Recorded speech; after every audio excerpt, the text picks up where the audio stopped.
Assalamualaikum warahmatullahi wabarakatuh.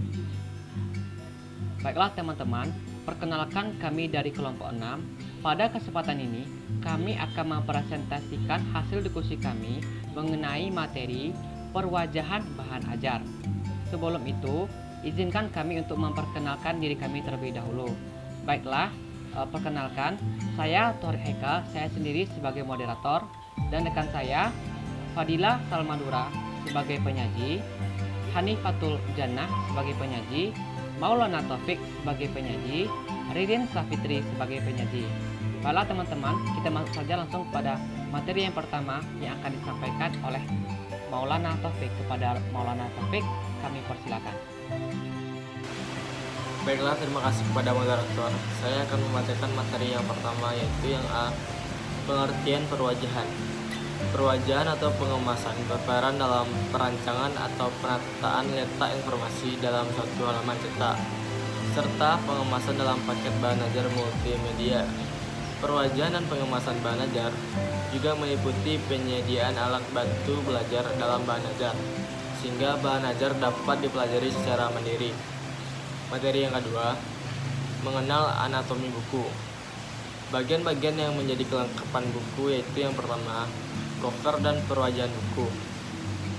Dari contoh buku yang pertama itu Merebut Masa Depan. Dari cover depannya itu terdapat judul, nama penulis, nama pemberi pengantar atau sambutan, serta logo dan nama penerbit. Yang kedua itu dari cover buku kimia. Dari cover belakangnya terdapat judul buku, sinopsis, biografi, beserta barcode dan alamat penerbit sekaligus logonya. Yang ketiga yaitu endorsement. Endorsement itu semacam dukungan atau pujian terhadap buku dari pembaca atau ahli orang terkenal untuk menambah daya pikat buku yang ditulis di cover atau di cover belakangnya. Yang keempat itu dari buku Bung Karno. Cover buku itu sampul, biasanya berisi foto beserta riwayat, pengarang atau ringkasan buku yang dihadirkan untuk kepentingan estetika dan keeksklusifan buku, yaitu seperti buku biografi. Yang B, perwajahan buku. Ukuran buku, yaitu masalah ukuran buku sangat berhubungan dengan materi atau isi. Buku pelajaran biasanya lebih panjang dan lebih besar. Yang kedua, bilang cetak. Dalam setiap halaman isi buku, kita melihat bagian yang kosong di setiap pinggirnya, atau bisa disebut margin. Selain untuk keindahan, bagian tersebut berfungsi mengamankan materi dan kesalahan lima cetak, seperti misalnya terpotong, sedangkan bagian yang berisi tulisan atau materi biasanya dinamakan bidang cetak. Yang ketiga itu pemilihan huruf atau jenis huruf atau font. Ukuran huruf dan jarak antar baris sangat penting dalam pembuatan buku.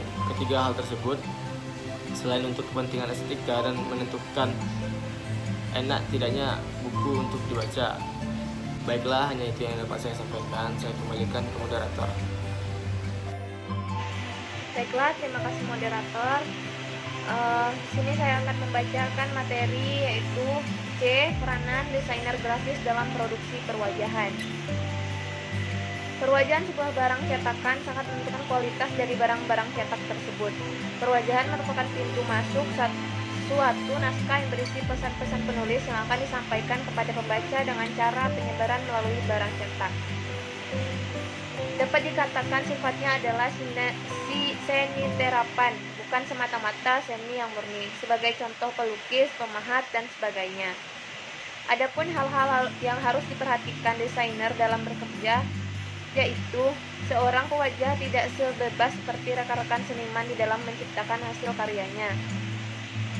Untuk mulai bekerja, desainer perlu memperhatikan mengenai keterbatasan dalam mendesain perwajahan buku, antara lain yaitu 1. Keterbatasan sarana produksi, 2. Keterbatasan bahan, 3. Keterbatasan biaya, 4. Keterbatasan fungsi atau tujuan pengguna, 5. Keterbatasan waktu.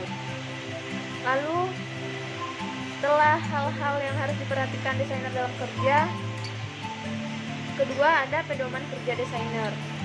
Di dalam memulai pekerjaannya, seorang perwajah perlu mempunyai pedoman kerja agar diharapkan tidak keluar dari rel. Pedoman ini merupakan urutan atau tahapan pemikiran agar pekerjaan dapat diselesaikan dengan sebaiknya. Secara singkatnya, pedoman kerja yang harus diperhatikan oleh perwajahan yaitu function, format, dan frame. Setelah pedoman kerja desainer, yang ketiga ada visualisasi ide penyajian perwajahan. Proses pembuatan perwajahan ialah merangkaikan unsur-unsur tertentu menjadi suatu susunan yang menyenangkan dan juga mencapai suatu tujuan. Untuk itu harus dirancang dengan seksama. Lalu keempat ada pekerjaan menyiapkan perwajahan buku. Yang perlu diperhatikan oleh seorang desainer adalah sebagai berikut. Yang perlu diperhatikan oleh seorang desainer dalam pekerjaan menyiapkan perwajahan buku adalah sebagai berikut. Yang pertama yaitu mempelajari naskah yang akan digarap. Yang kedua, menyiapkan pola tata letak. Yang ketiga, membuat visualisasi penyajian baik sampul maupun bagian teks. Yang keempat, menyiapkan gambar kerja, artwork, terutama sampul. Dan itu yang terakhir. Terus setelah ada pekerjaan menyiapkan perwajahan buku, yang kelima ada instruksi pelaksanaan dengan tertulis. Suatu petunjuk tertulis yang akan menyertai visualisasi rancangan instruksi ini menyebutkan antara lain ada 1. Ukuran bersih barang cetak, 2. Jenis kertas, 3. Jenis huruf dan kopnya, 4. Berapa kali cetak, 5. Lebar susunan, 6. Macam penjilidannya, 7. Instruksi untuk ilustrasi, 8. Petunjuk-petunjuk yang lain. Dengan demikian selesailah tugas guru pewajah desainer, menyiapkan rancangan penyajian fisik barang cetak dan bersama naskah rancangan ini dilanjutkan ke bagian produksi. Lalu setelah instruksi pelaksanaan dengan tertulis, yang keenam ada imposisi. Imposisi ini adalah tahap penggabungan beberapa halaman atau film agar ketika dicetak susunan halaman sesuai dengan yang dirancangkan. Imposisi atau montase dapat dilakukan secara manual dan elektronik. Baiklah, itulah materi yang dapat saya sampaikan. Kembali ke moderator. Baiklah, saya Hanifatul Jannah akan mempresentasikan mengenai materi macam-macam perwajahan. Perwajahan dan pengemasan bahan ajar meliputi penyediaan alat bantu belajar dalam belajar, sehingga peserta didik dapat memahami bahan ajar secara mandiri dan bersama kelompok. Dalam kasus bahan ajar cetak, alat bantu belajar terdiri dari 3 kategori, yaitu alat bantu belajar pada bagian pendahuluan, dan yang kedua pada bagian uraian, dan yang ketiga pada bagian akhir bahan ajar cetak. Pada bagian kategori pendahuluan terdapat yang pertama yaitu judul, yang kedua daftar isi, yang ketiga peta konsep, diagram, dan pemandu awal, dan yang keempat yaitu tujuan pembelajaran, yang kelima tes awal. Sedangkan pada bagian uraian, yang pertama yaitu ringkasan awal, kedua pengacuan pada bagian bahan ajar lain, yang ketiga yaitu judul bagian, yang keempat perintah, dan yang kelima rangkuman. Sedangkan pada bagian akhir yaitu terdapat daftar kata sukar yang disebut dengan senarai, kemudian yang kedua tes akhir, dan yang ketiga indeks. Baiklah, sekian materi dari saya kembalikan kepada moderator dan pemateri selanjutnya. Assalamualaikum warahmatullahi wabarakatuh. Saya Ririn Safitri, NIM 19004117 akan melanjutkan materi kelompok tentang komponen perwajahan. Yang pertama, huruf. Huruf merupakan elemen terpenting di antara elemen-elemen lain yang akan kita gunakan menyampaikan pesan-pesan seseorang penulis, sebab deretan huruf yang membentuk kata akan membentuk kalimat mampu menyampaikan pesan secara lengkap dengan sendirinya. Seorang pewajah barang cetak perlu mengetahui dengan benar tentang elemen terpenting, yaitu pertama, jenis atau macam huruf yang sedemikian banyaknya dapat kita golongkan dalam 5 kelompok besar. Jenis pokok roman jenis pokok Bodoni, jenis pokok Egyptian, jenis pokok sans serif, dan jenis pokok fantasi.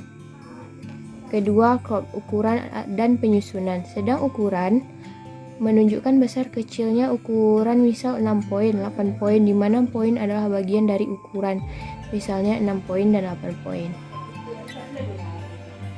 Yang kedua adalah ilustrasi.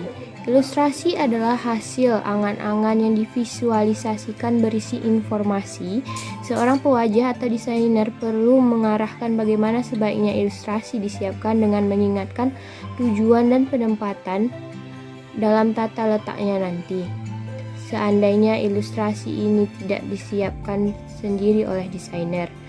Hal yang perlu diperhatikan dalam penyajian ilustrasi yaitu pertama, fungsi ilustrasi. Ilustrasi di dalam barang cetak berfungsi sebagai elemen daya tarik untuk memperjelas atau menerangkan isi teks dan mengisi ruang kosong untuk keseimbangan tata letak. Kedua, macam-macam ilustrasi. Yang pertama ada ilustrasi garis, ilustrasi geometris, ilustrasi doll, ilustrasi dengan cukilan kayu, ilustrasi dengan collage atau kolase, penyajian ilustrasi dengan proporsi, irama, keseimbangan, kontras, kesatuan, dan harmoni. Selanjutnya, perlengkapan penyiapan bahan ajar.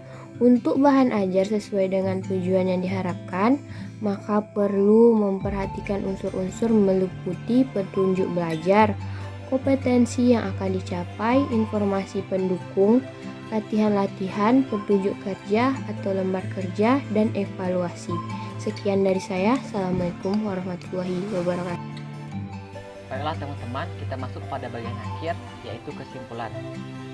Bahan ajar memiliki fungsi yang strategis bagi proses belajar mengajar. Bahan ajar dapat membantu guru dan siswa dalam kegiatan pembelajaran, sehingga guru tidak terlalu banyak menyajikan materi. Di samping itu, bahan ajar dapat menggantikan sebagian peran guru dan mendukung pembelajaran individual. Perwajahan dan pengemasan berperan dalam perancangan atau penataan letak informasi dalam satu halaman cetak, serta pengemasan dalam paket bahan ajar multimedia. Perwajahan dan pengemasan bahan ajar juga meliputi penyediaan alat bantu belajar dalam bahan ajar, sehingga bahan ajar dapat dipelajari peserta secara mandiri ataupun sendiri atau dengan teman-teman dalam kelompok. Baiklah, itu sekian dari penyampaian presentasi dari kelompok 6. Saya mewakili dari kelompok 6. Mohon maaf atas kesalahan. Saya sudahi dengan Assalamualaikum warahmatullahi wabarakatuh.